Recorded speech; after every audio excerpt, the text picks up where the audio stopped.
Hello, everyone. Welcome back to this episode of Just Another Year Chicago. My name is Nick Rohde, and I'm joined by a very special guest, my good friend, Erik Kramer. If you don't know who Erik is, you're definitely too young because all Bears fans know Erik. He's one of the greatest Bears quarterbacks in team history. He played in the 90s. He played with some of the Bears legends and brought the Bears a lot of success. Erik, welcome back to the show.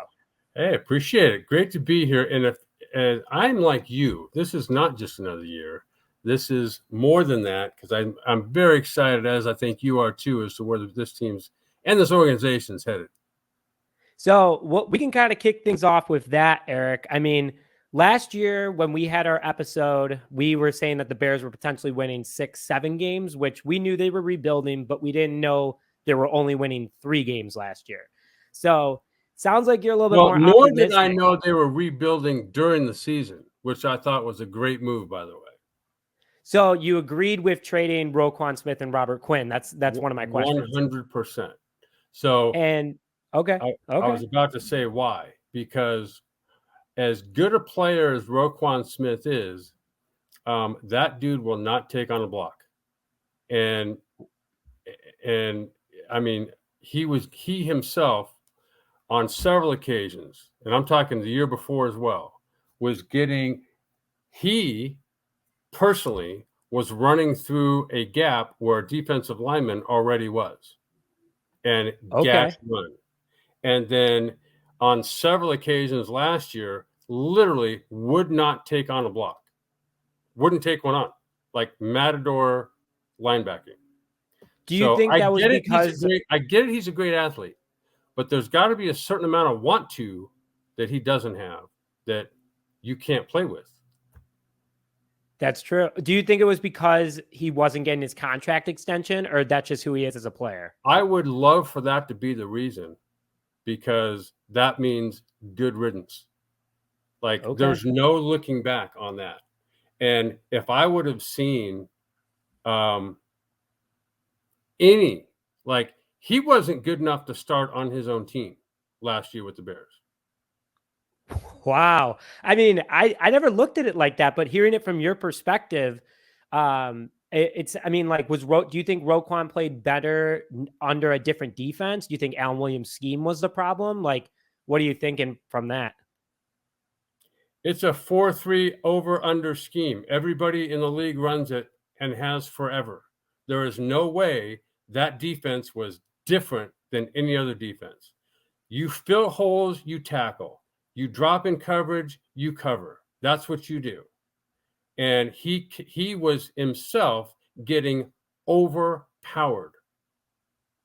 All right. Do you think so? On obviously, a consistent basis. Like, eventually there was a certain I don't want to go there attitude that he was playing with.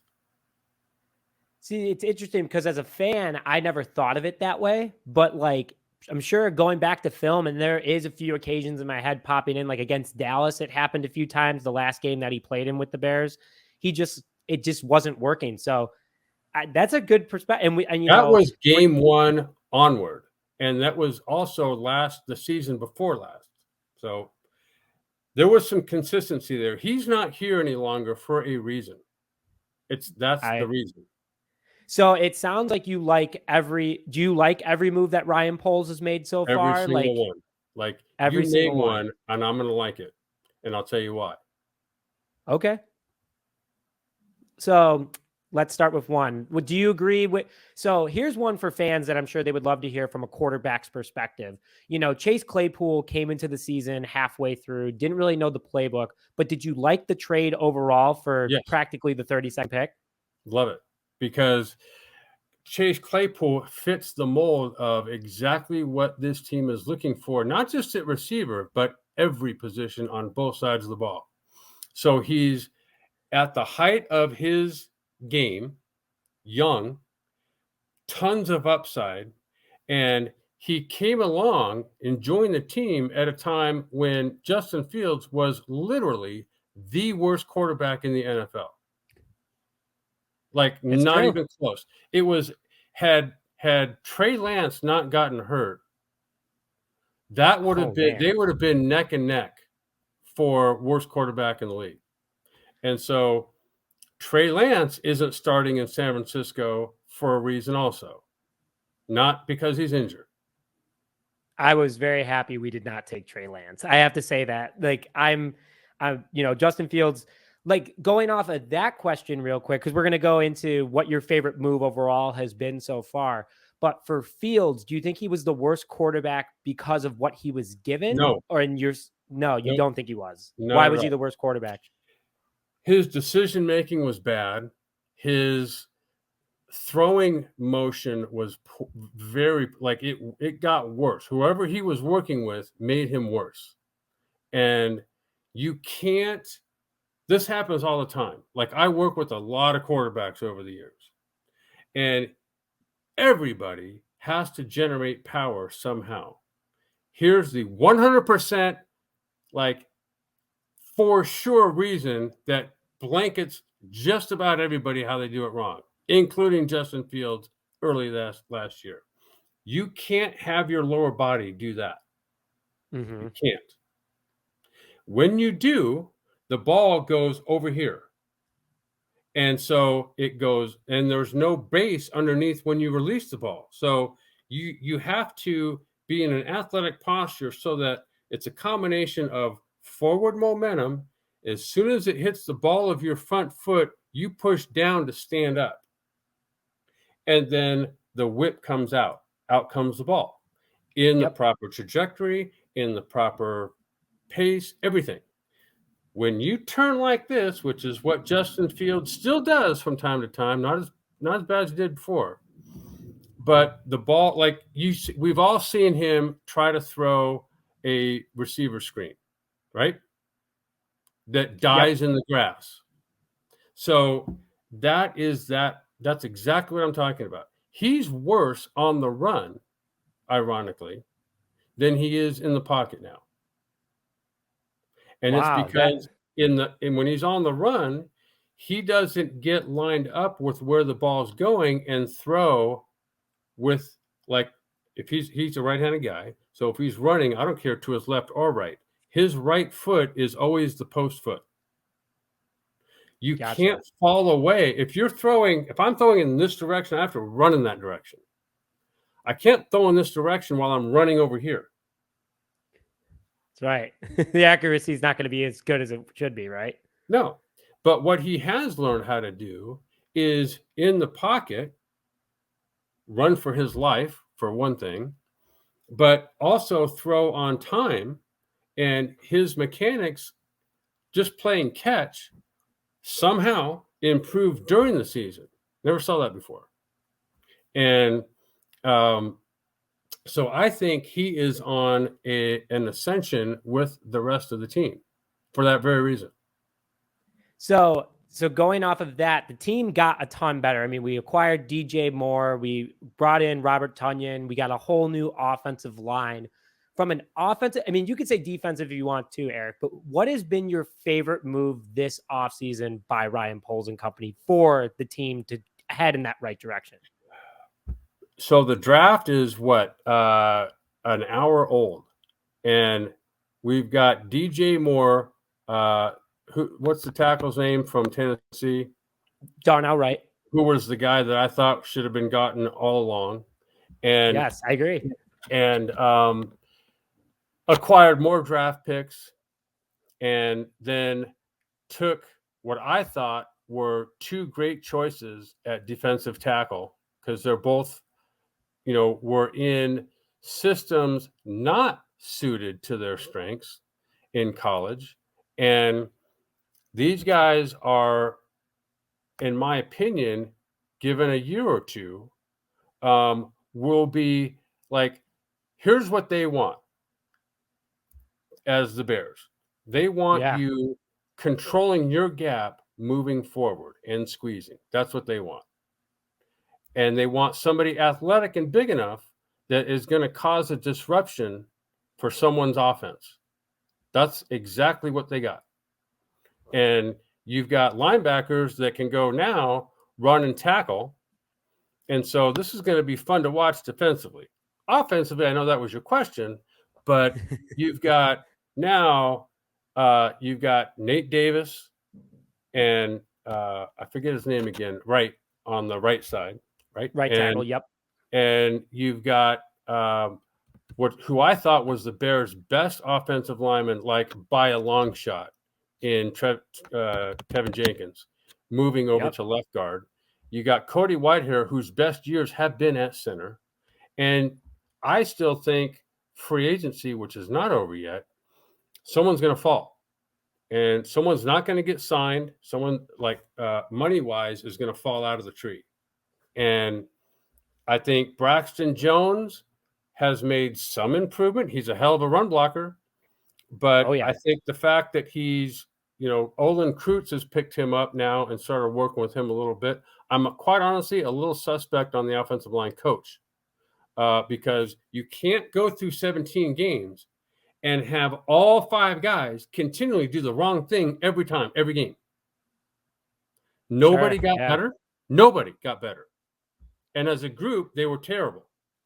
So I don't get that. And how he's still here, I don't know.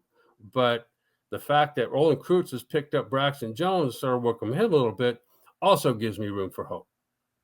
I know that Olin Kreutz runs a really good camp. He worked with James Daniels. He worked with a couple other guys that are no longer with the team, but were successful linemen. So I agree with you. I think the offense is definitely all in the right direction. And I loved that we acquired, we have 2 first-round picks next year. Carolina, I'm not sure if you've seen some of the highlights from their practices so far, but I don't know what type of team they're going to be this year. And that first-round pick could be a top 10 pick potentially. Who knows? I mean, the Bears are definitely in a good position there. So most first overall picks, Bryce Young in this case, go to the league's worst team. Not the case here with Carolina. They're pretty damn good. And so anyway, to get back to, thinking about what the Bears drafted last year and who they drafted. I mean, there is a ton of upside waiting to happen for Velus Jones. A ton. And you've got everybody forgets the guy that was undrafted linebacker last year. Sanborn. Sanborn. I mean, that dude can play. You got 2 really dynamic linebackers in Tremaine Edmonds. I played against his dad in college. And I didn't play against him. He's a tight end, Farrell.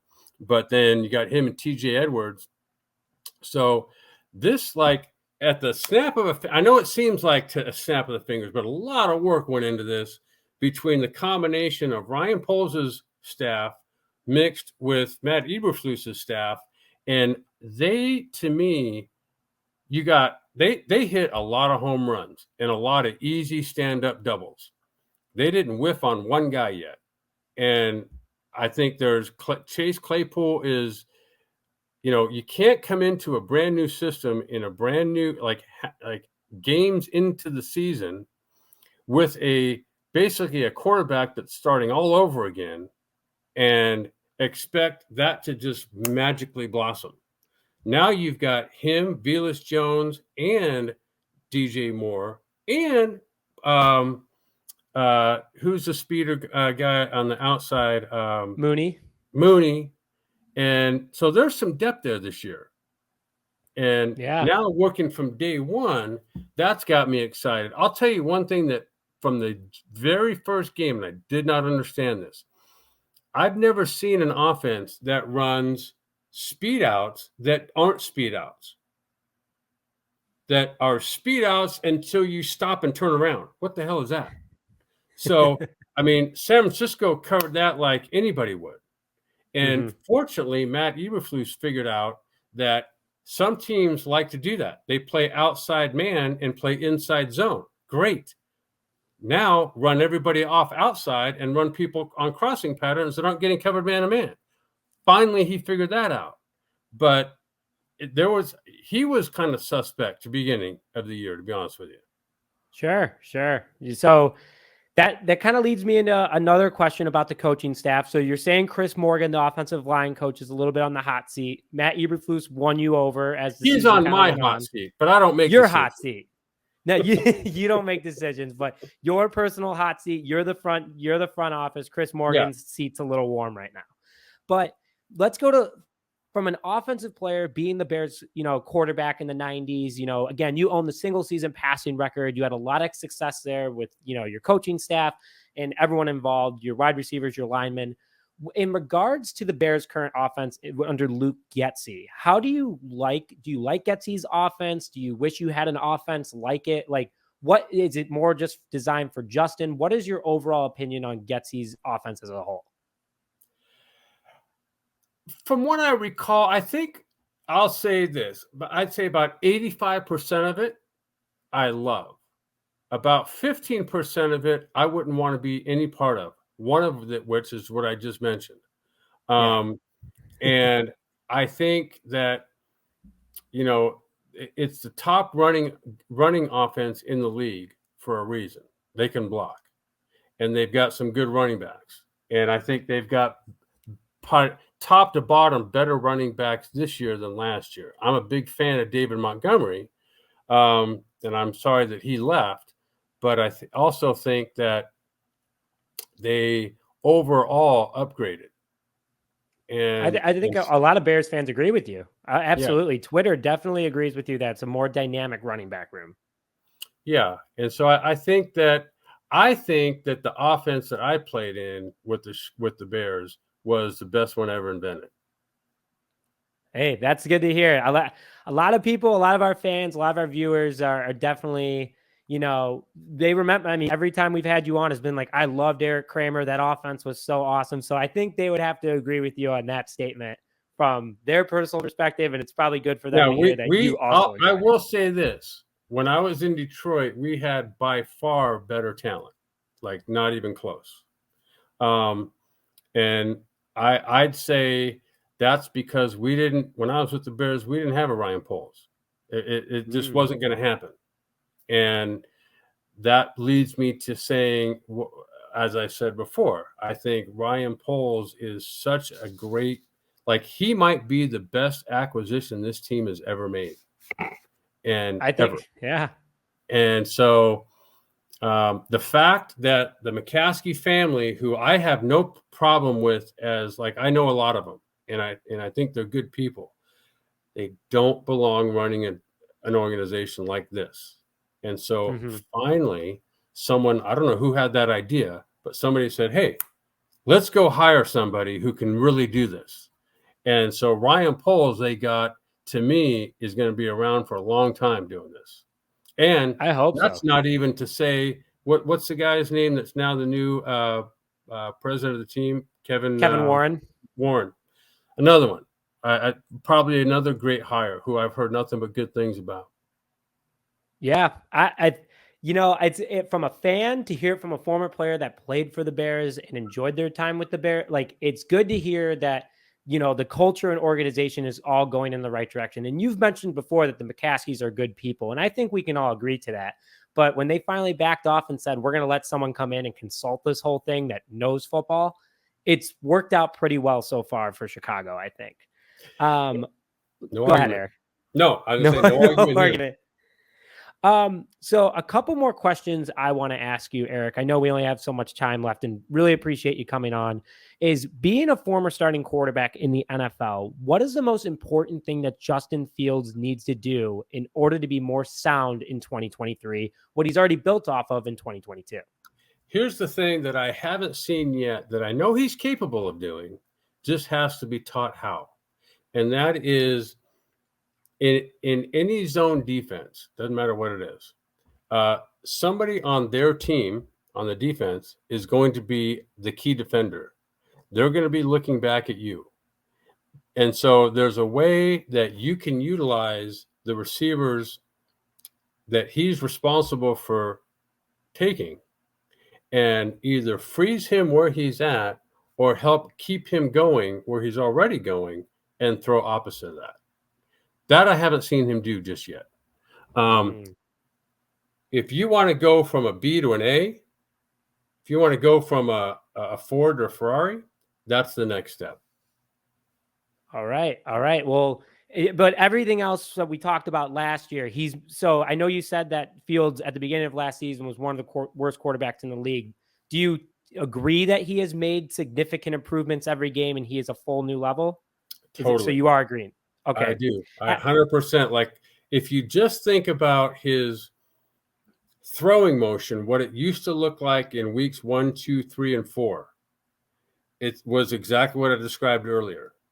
Yep.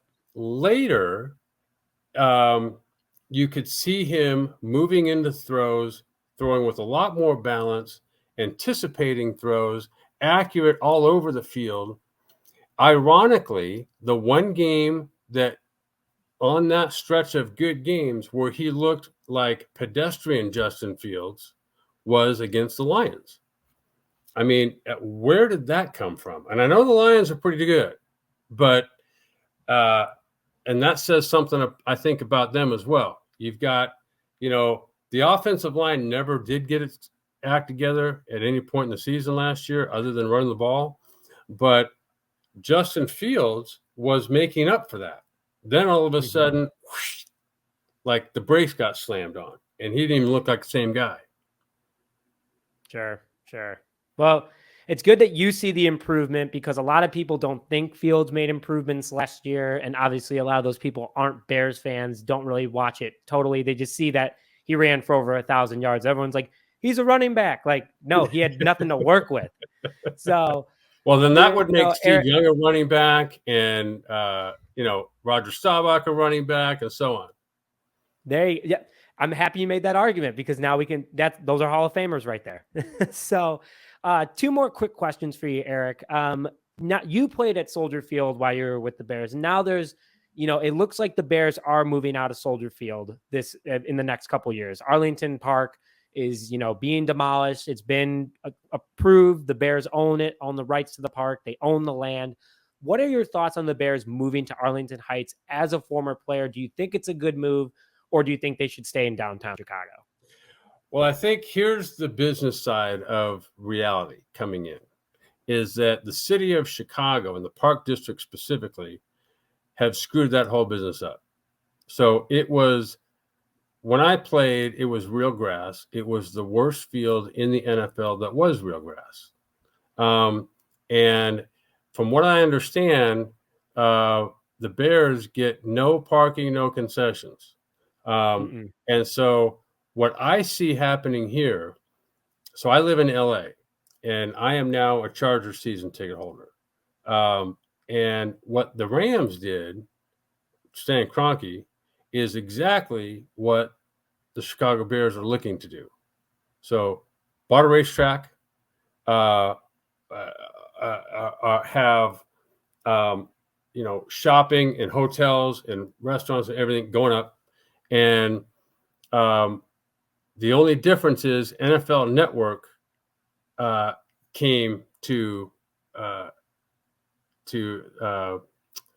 SoFi Stadium, as did the NFL league offices, at least the West Coast version. And so anyway, I think if I was the Bears, I would not hire the same person that constructed SoFi Stadium.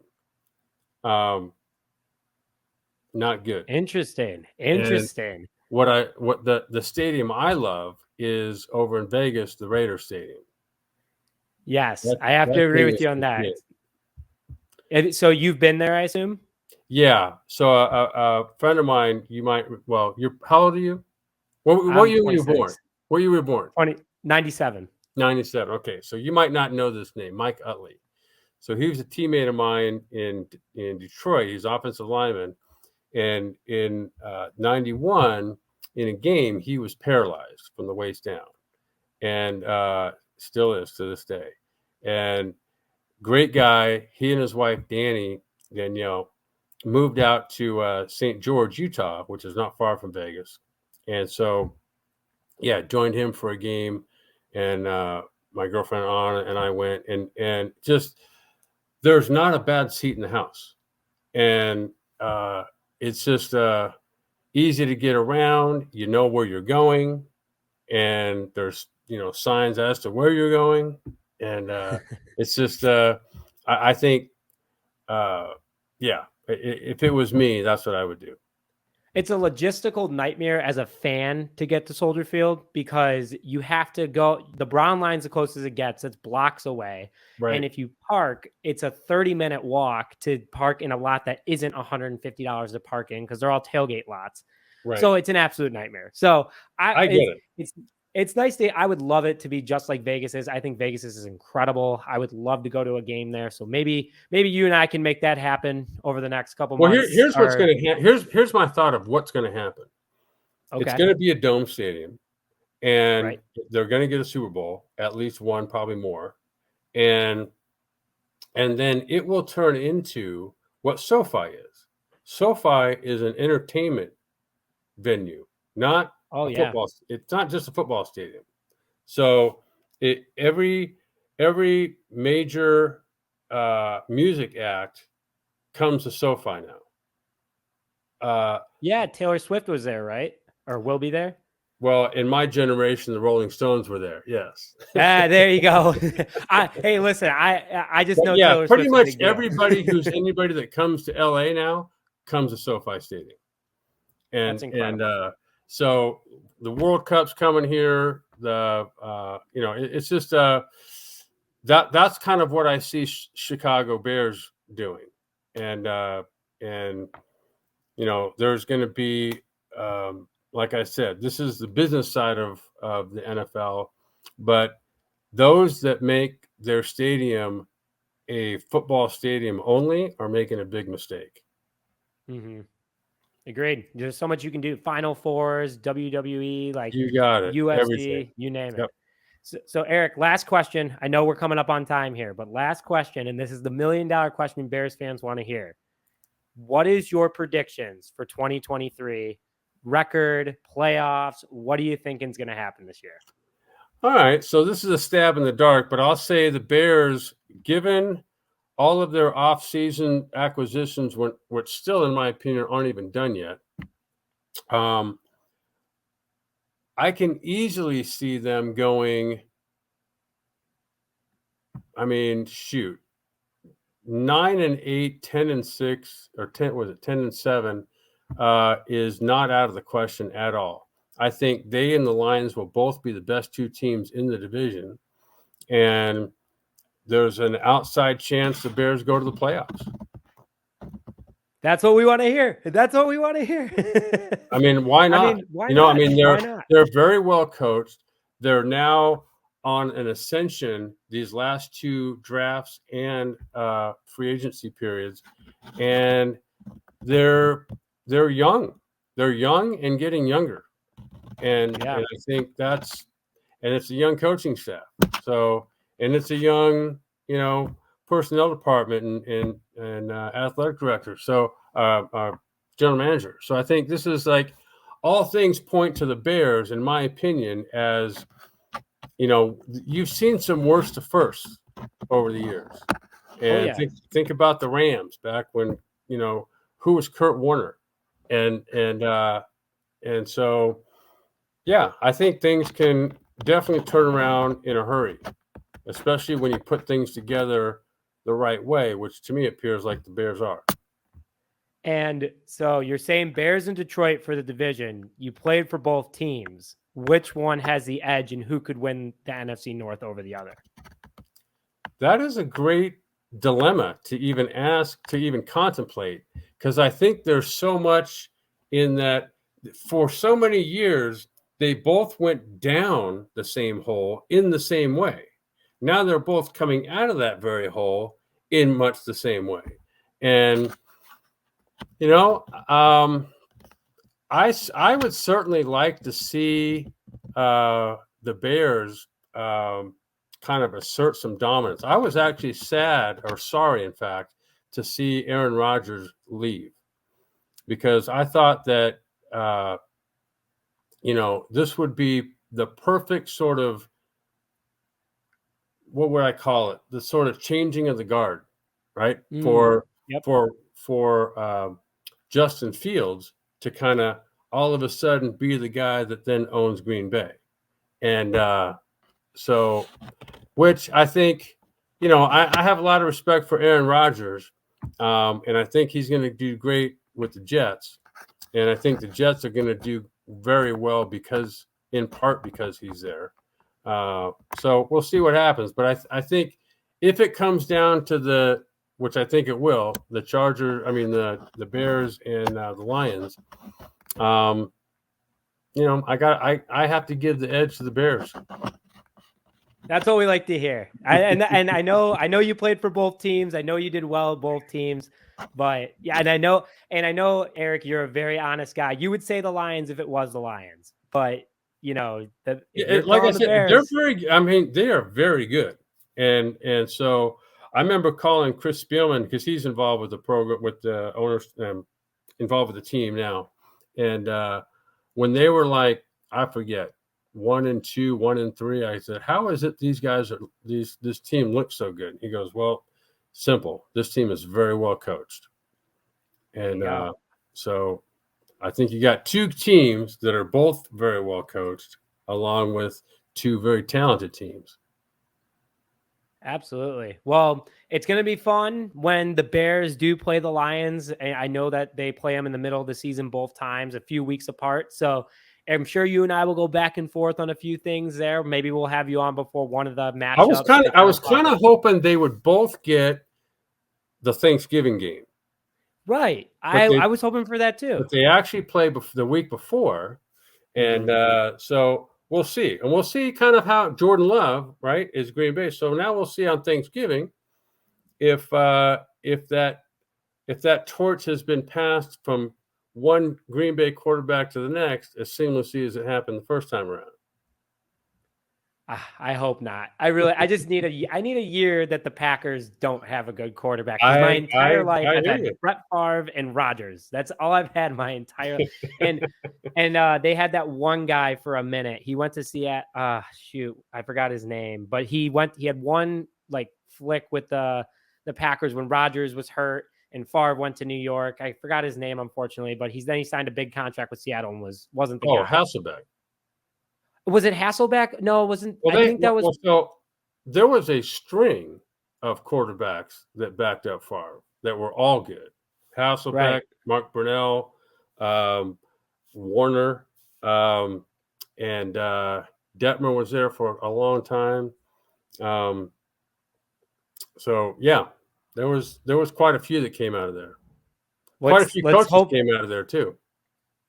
That is true. Green Bay has always had, a small, not a big, they're a big market team because they're a big team in the nation, but like small town in the middle of Wisconsin, they bring out some of the best coaches and quarterbacks that our generations have seen. But yeah, Erik, thank you as always for coming on. And I'm sure the fans love to hear from you as well. I love hearing from you.